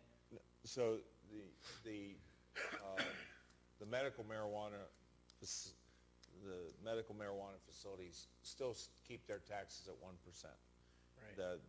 The dispensaries, anybody that has a medical marijuana license can go and get, there are 45, I think there are 45 of them that can get their licenses as of the 1st of January. If, I know one of the targets, the one in Rockford is targeting South Beloit, is where they're going to put their normal marijuana dispensary. That is communication that we've had through various channels. So South Beloit's dealing with this. The one out of Moline is targeting East Dubuque or Galena, depending on who passes. So those I know about. So that East Moline, that Moline, that Dubuque, East Dubuque, Galena takes one of the 3 licenses for Black Hawk Hills. They're going to be allowed in Black Hawk Hills. The other ones are going to be a lottery. They're literally a lottery at the state level, and those will be given out, and you have to show financial means. It's basically a financial means. They're going to sit down and go through, basically look at your books, and it's a temporary license. It's a license based upon the fact that you can get permission from the community or area to open a dispensary. So what you do is you pull a license, get the license, and then have permission to put that dispensary in the municipality or county that has it. So I guess does that answer your question? Just the other municipalities that we would be competing against, I guess they haven't passed their tax rates yet. Not yet. Okay. Not yet. Chair? Yes. Yeah, Manager Groh, have you heard about the one in Fulton, Illinois? There's a dispensary down there for medical marijuana. That may be the medical marijuana. Close to Iowa. Iowa, yeah. That may be the one they're talking about that's going to go in Galena or East Dubuque. If it's Fulton. Yeah, it's Fulton. Yeah, so that's in the Black Hawk Hills area. Right. So they're targeting those areas. They want to target just across, what they're doing is just across the border for either Iowa or Wisconsin. All right. Mr. Chair? Yes. A consideration for the public, for the viewing audience, and to verify this with Attorney Cox. So the use of this 3% and imposed tax. So the funds here have specific requirements. Could you go through where that funding ultimately lands? So that question, actually, I'm going to probably refer back to Attorney Zito. Okay. Ultimately, I believe that the 3% can be put into our general coffers. So there is an 8% that's going into, that has been given from so the state's going to tax 8%, then distribute it out to all municipalities. That money has to be going to the police department, for law enforcement. And that's to offset the cost offset, so all of a sudden, our drug dogs become an issue. Yeah. So to offset that cost, offset the additional training. The other thing is there is a whole, all the police officers are gonna have to go through an additional training for DUI stops that the state has yet to determine what that training is, but they are gonna do that. The idea is that 8% helps pay that cost. That 3%, now we've gotten some clarification on it, can go into the general coffers. Manager Crowe, on the 8% with the state, though, we don't get that 8%. We get a portion of that 8%, correct? No, there is 8%. Yeah, it's a portion of that 8%. 8% of statewide sales? Say 8% of statewide sales is distributed out to the municipalities. And our portion is probably pretty small. I read it somewhere, but I can't remember what the amount was. I don't know that, our cut of the 8%, but I'll refer to page 24, again, of the pamphlet that was handed out. That kind of gives a breakdown of how all the funds are split. So 35% to the State General Revenue Fund, 25% to Criminal Justice Information Project Fund, 20% Illinois Department of Human Services, 10% Budget Stabilization, 8% to the Local Government Distributive Fund, so there's that 8%, and then 2% to the Drug Treatment Fund. And the local government distributed fund is based upon population, how much we get. Thank you. Thank you. Attorney Zito, are we suspending the rules tonight to take this up to action? Do we We would suspend suspend the next the rules at the next council meeting. So now we're just gonna forward. I just need to make sure that 3% is what we want to do and bring it forward at the next council meeting. Was there a second on that? Second. I'm sorry, who made the motion? Parker? Parker? Yeah, And Mike. right from the very beginning. At the beginning. Right at the beginning. Any other further discussion? Motion to approve 3% tax if and when, and bring it forward to the next meeting for approval. Those in favor signify by saying aye. Aye. Opposed? Thank you, it's passed. Next, we have discussion on ordinance designating zoning requirements for adult cannabis distribution facility. Attorney Zito,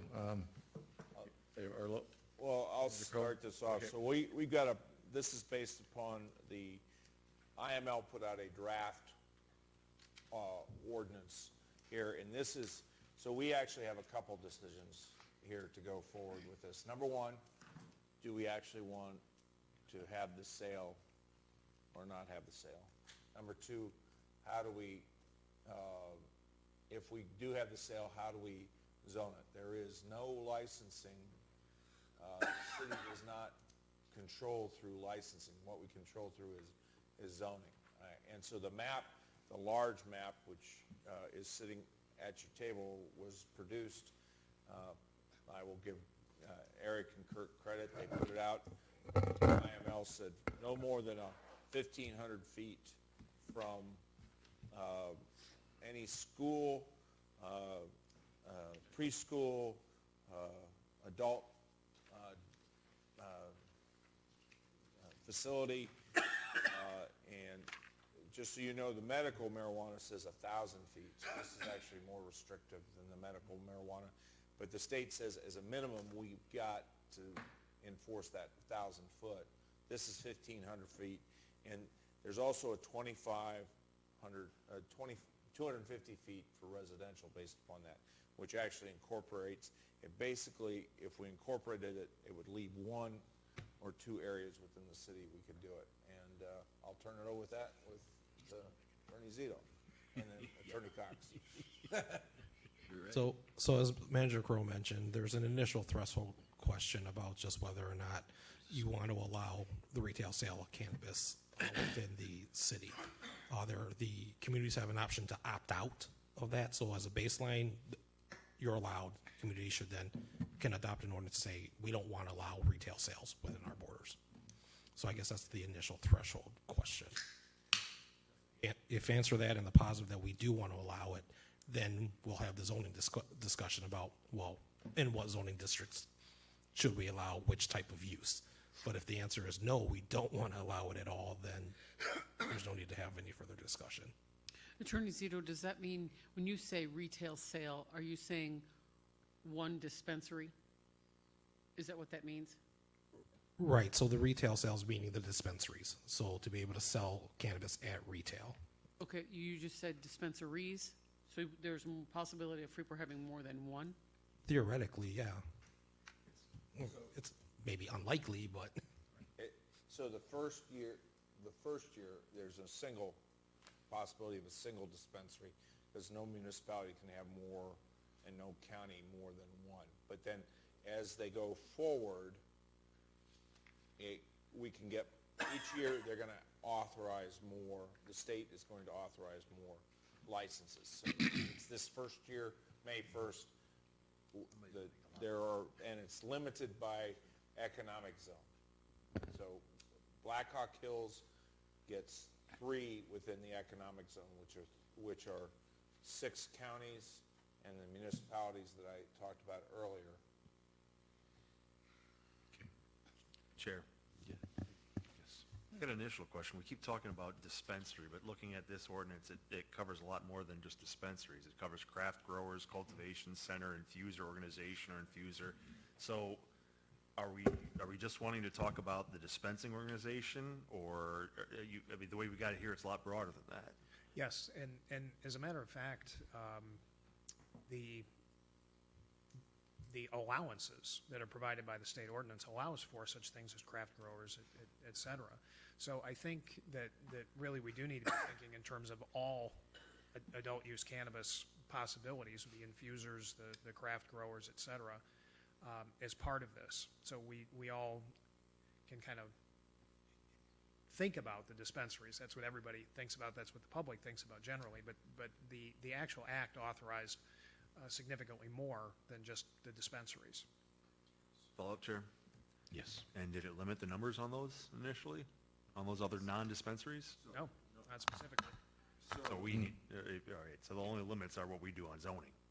That's correct. So the craft dispensaries are treated, craft growers are treated just like dispensaries. So the way to think of a craft for licenses, unless you've dealt more into the. Yeah.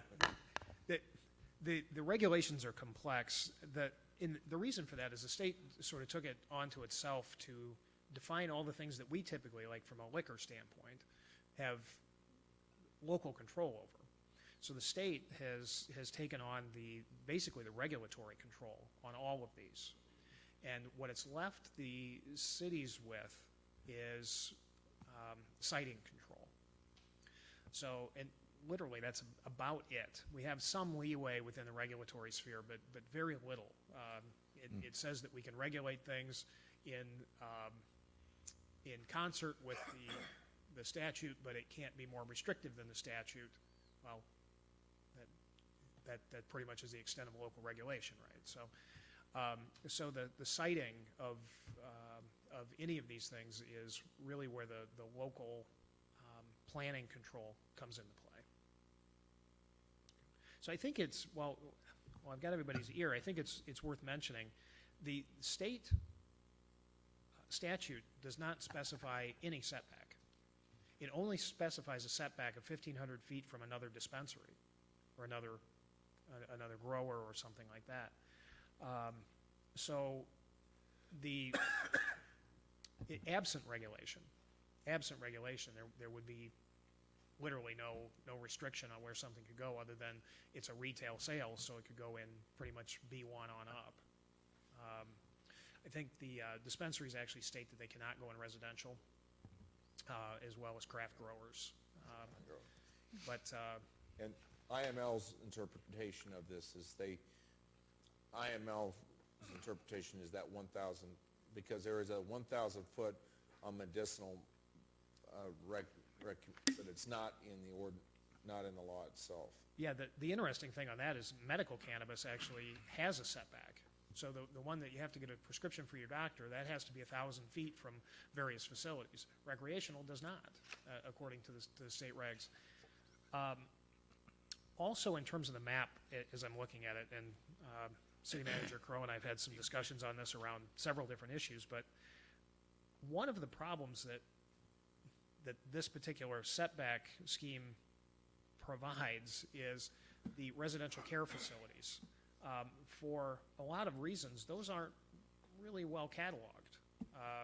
If you're under 4 persons for a residential care home, like I think of the SILA homes that are for the mentally handicapped, et cetera, the community integrated living arrangements, those don't have to get zoned. They don't need anything. They can just be located if they're under a certain size.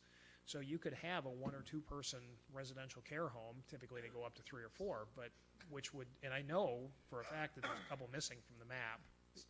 So where we got these is on a separate topic. We've had 2 group of facilities we've been working very closely with because we have issues with them. So those Willow Glen and Helping Home, we know where those are because we basically said, tell us where they are, but we, as Steve pointed out to me this morning, we do not know where some of these facilities are, and that's one of the problems we have. And certainly if we are going to key a setback to that, we need to take steps to figure out an inventory of those houses. And I think there's ways to reach that. But I think you're going to see a lot more red on that map as well. Mr. Chair. Yes. Thank you. Attorney Cox, I agree with you. There should be a lot more red on this map. When I was reading the restrictions as far as residential, a lot of the residential is not bubbled out in here. And 15. And we did that on purpose because these are strictly your 1,500 square, Yes, sir. 1,500 feet. Yes, sir. I see that. I see you have marked out the schools, the child care facilities, the residential care homes, and marked it as dispensary restricted area. The 1,500 feet rule that you mentioned is a little over a quarter mile. If it was 1,000 feet, it'd be less than a quarter mile. So if you look at all the residentials here and you put that bubble around, even if it's 1,000 square feet, a lot more of this would be redded out, that's not a term, marked in red. So there wouldn't be actually a lot of sales opportunity. I mean, there would be some, but not as much as what it looks like here within the city of Freeport. Well, interesting. I thought the same thing and did a little bit of an arts and crafts project over the weekend and just compared it to a zoning map. And the residential restriction takes out less business zoned property than you would think. Obviously, there's large areas on the south particularly that are clearly residential in nature, but it wouldn't be allowed there anyway because it's residential, so you wouldn't have retail sales allowed there. But the impacts really are, I think, along there are some areas of Galena that are not red currently that would turn red. And I think it basically prohibits sales along all of Galena and all of South. Proximity of residential to those corridors. And all the areas around Crape Park and all the parks basically are redded out. So. Yeah, it leaves you with areas north of town and the northern limits of town, and then the manufacturing district effectively in the southeast. Yeah. Thank you. Chair. Yes, Alderman. This question may not have anything to do with it, but what becomes of the Building United Milrose crossing? So they've been designated by the state to go to a full growing facility. They are expanding extensively. So that is, and in fact, we're doing, as part of the agreement with the city, we're doing the plans review for the county out there. So in other words, they're going full force. They fully expect to have a large workforce in place by the beginning of the year. They would be considered a cultivation center. They are a cultivation, yeah, they're moving to the cultivation. I know Fairgraham's been working with them as well, so. No. Their water. Chair? Says. Not on the expansion? Yes. So this is for Attorney Cox. If I understand this right, the adult use cannabis business establishment, and that's a definition here, and that includes cultivation, craft grower, processing, infuser, dispensing, and transporting organization. Out of all those, it's only going to be offered retail at dispensing organizations and the craft dispensing hybrids, right? That's correct. So when it comes to these other areas, members of the public aren't going to be showing up there to purchase the only time it's offered at retail is where a dispensary is located. That's correct. That's going to be the only interface with the public. The rest are going to be more like manufacturing or And agriculture. a craft grower, a sole craft grower can't sell, but a craft grower hybrid could. You would have to have both authorizations, yes. And so at this point, that wouldn't exist for some time, that type of organization or establishment? Very likely not. And the law lays it out so that there are some municipal, you can grow in your home, but it has to be under a lock and key. That's actually, it's confusing in the statute. That's only under if you have a medical. If you have medical marijuana. So home growth is not permitted under the. It's a homegrown, if you have medical marijuana, it's no more than 5 plants and you cannot do any distribution out of that. So just one last follow-up, Chair. I guess my point to council here is when it comes to setbacks for all those other establishments other than the dispensary, those are basically just businesses whose only coming and going would be employees. So the setbacks for those might not be as relevant or as important as a setback for a dispensary organization, if that makes sense. You're not going to have people coming to and from the general people from the public purchasing. The other thing is with the setbacks, that's the desire for council. We do have to have a public hearing because this will be a map amendment. We would have to go in front of the planning commission, do the setbacks, and do a public hearing on that. So we want to get this, so if that's the desire of council to go with that. But I'm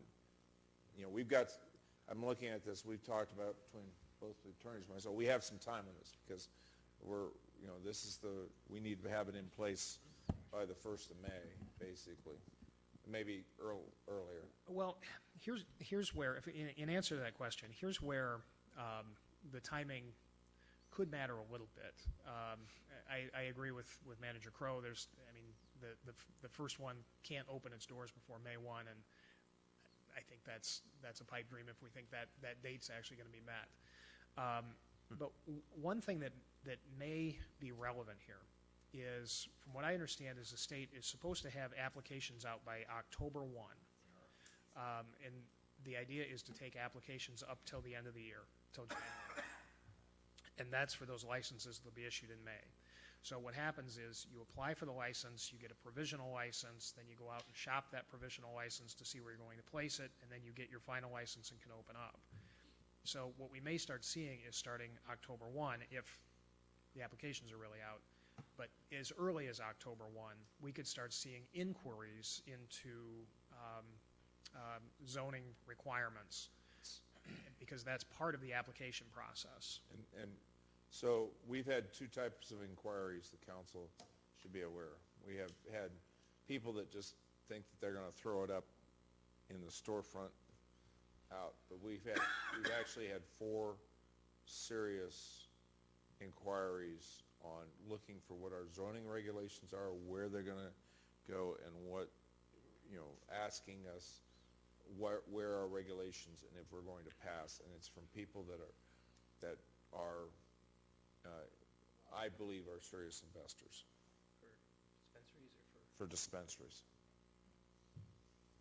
And those are we've had some other local business owners, like I had a business owner that owns a health food shop or health food store that wants to put it next to him, and I started talking to him about, because what you need to understand, that this is going to be a cash business. This is going to be, you need to be well financed because no bank will touch your money.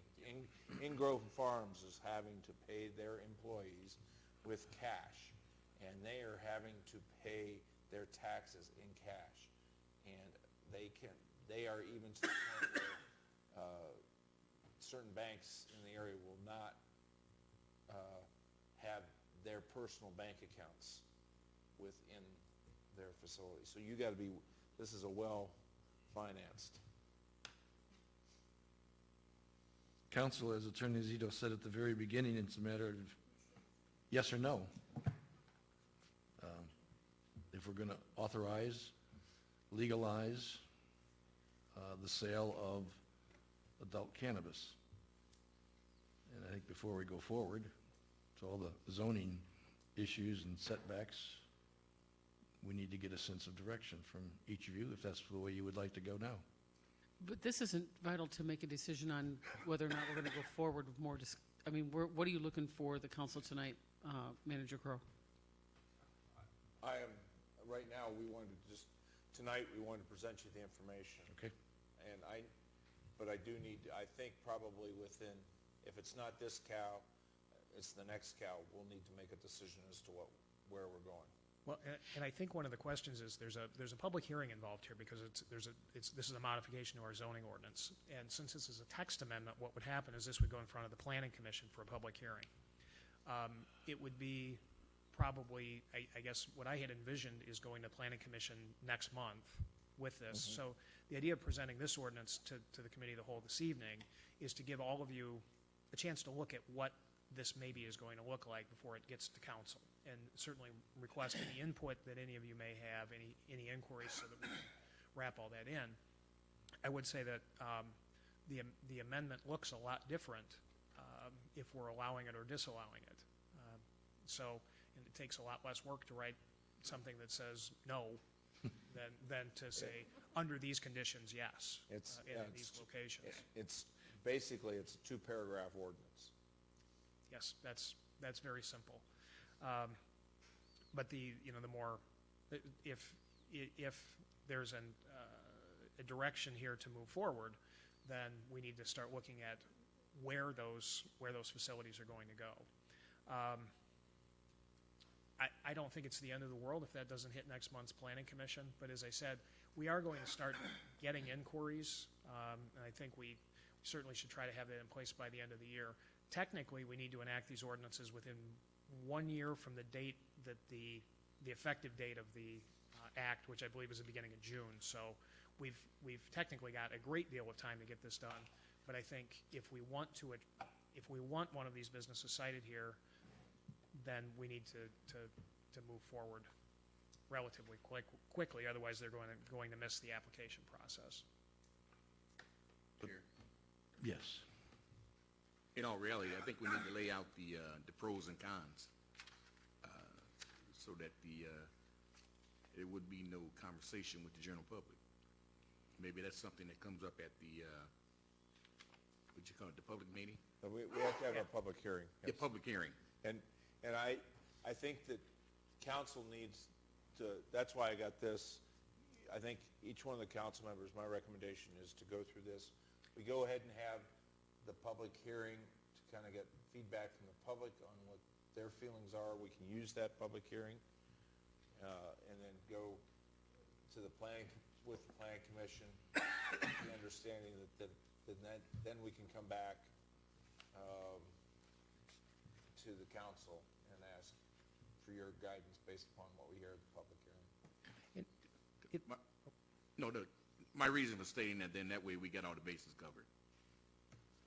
So the Planning and Zoning Commissions will discuss. Just planning. Just Planning Commission will be getting input from the public at a future date as to whether or not we should approve an ordinance to sell adult cannabis, as well as to discuss citing locations. Well, or other topics. Well, I think the way that would look at the Planning Commission, and I think it's fine. I think what I'm hearing is we want to see what happens at that public hearing. So what we would have at that public hearing is a proposed ordinance, and that would be worked into effectively a final product that would be suitable to be presented to council. I don't think we're that far from that as it is. So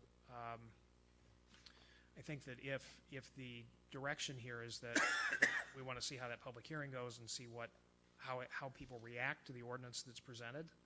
I think that maybe serves two purposes. It moves us down the line if it's going to be approved, and if it's not, well, we can alter that fairly easily, and then we aren't under a time constraint, at least not until June. One thing that I would suggest to everybody, that the handout, which as Manager Crow points out, came out too late to benefit me as I was preparing for the meeting, but the benefit of that is actually went to the source, to the actual statute. I do not recommend everybody read the entire. I shouldn't say that. Please read the entire statute. I don't expect everybody to read the entire statute. It's 600 pages long. However, if you want to see what regulations are imposed on dispensaries specifically, I relate this to the liquor code. This is the sort of thing that every bar or packaged liquor store has to abide by. These are the rules for dispensaries. They're very much the same, and that's at section 15-70. And if you want to look it up, I think it's on the front page of the FAQ that was issued, but it's Public Act 101-0027. But again, section 15-70, that's a very, it's a couple pages. And it really lays out the rules and regulations that are imposed by the state on operations. So that was very helpful to me in terms of understanding what level of control was exerted and what the operating parameters really were. Sure.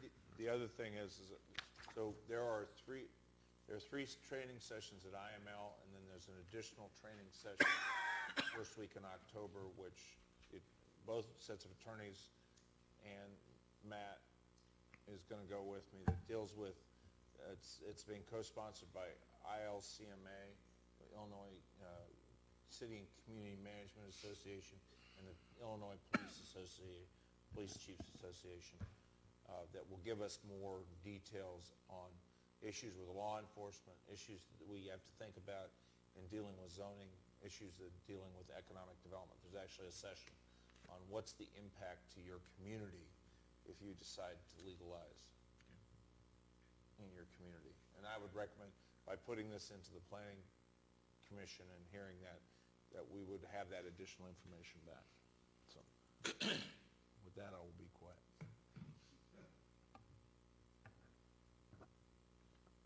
So since we would like to have a public meeting, Planning Committee, Commission meet to get input from the public at earliest convenient time, so we can stay on target time-wise. Is that what I'm sensing? Chair. Yes. I'm fine with that. I just don't, I don't think it's fair to put it entirely in the lap of the Planning Commission, with the realization that, municipalities statewide are looking at this. At this stage, out of the handful that have handled it, more said no than yes. We as a council need to do a lot of our own homework as to what we're seeing on it. I don't want to just put this on unelected appointees' laps and say, hey, give us a yes or no on it. So it makes sense to keep it going through the process. I'd like to see updated maps that include residential. I'd like to see updated information as to what areas we're looking at here. But just a word of caution, let's not just send it to planning and see what they say. Okay, yes. Chair. No, Attorney Cox, we have to have a public hearing on this regardless, and that is the role that the Planning Commission plays. They're not making the decision on this, right? That's correct. Since it's a text amendment under our zoning code, we're actually modifying provisions of the code. That has to go through Planning Commission. We publish for a public hearing and go through all those steps. Then they will come out with a recommendation. And, obviously it's up to the council then whether to take that recommendation or not. And that would be done if we make a motion to continue this forward, or what's the procedure to get to that step? Well, it's interesting because this is this is coming to the committee of the whole, basically in an advisory capacity right now. Right. The way that zoning matters typically work, when we have a standard text amendment that doesn't have this much public interest, what we would do is just start right there. We would just start with Planning Commission. We'd have staff recommendations. They would hold a public hearing. And typically the first time you see that sort of thing is when it's coming up to council with a Planning Commission recommendation. But again, this is obviously not your typical text amendment. So we felt it would be prudent to bring that forward to the committee of the whole for some input. Well, I'll make a motion to move this forward. I guess my position is to move it to the next committee of the whole. I'm not sure if that's exactly what the staff and council is wanting, but I think there's some additional discussion that probably would be beneficial versus moving it to a first reading. I'll second that. That's exactly. You have a motion? Multiple seconds. Multiple seconds, okay. Ross or Parker? Pick one. Ross, okay. It's been motioned by Alderman Borneman, seconded by Alderman Ross. Further discussion? Hearing none, those in favor of that motion signify by saying aye. Aye. Opposed? Hearing none, it is carried. Move to the next committee of the whole for continuing work. Thank you, council. Thank you, Alderman. This is time at the meeting for public comments on agenda or non-agenda items. Do we have any? Tommy? Jody Miller, I saw you at the U and Deli, and you did a good job with that car, so just want to tell you, and Chief, we want to know you do a good job with police chief at police department. And how's that? So they're gonna have that factory. You said they're gonna build something over by the. I saw your picture in the paper. The LK's distribution center. That's gonna open? They are in full swing now. They are a full operation of distribution. Thank you very much. Yes.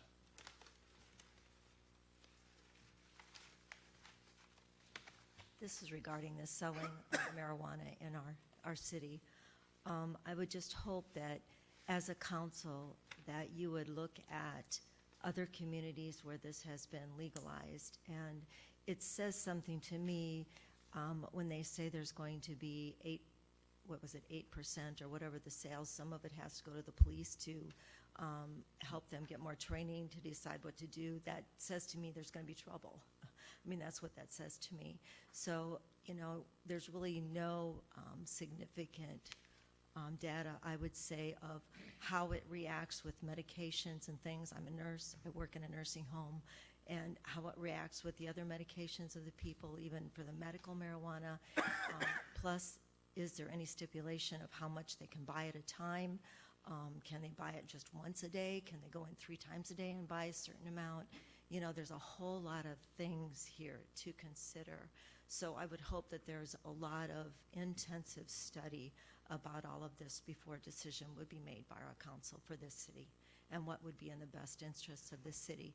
I realize there could be money to be made, but when you think about destroying families and lives and things like that, is it worth a lot of money?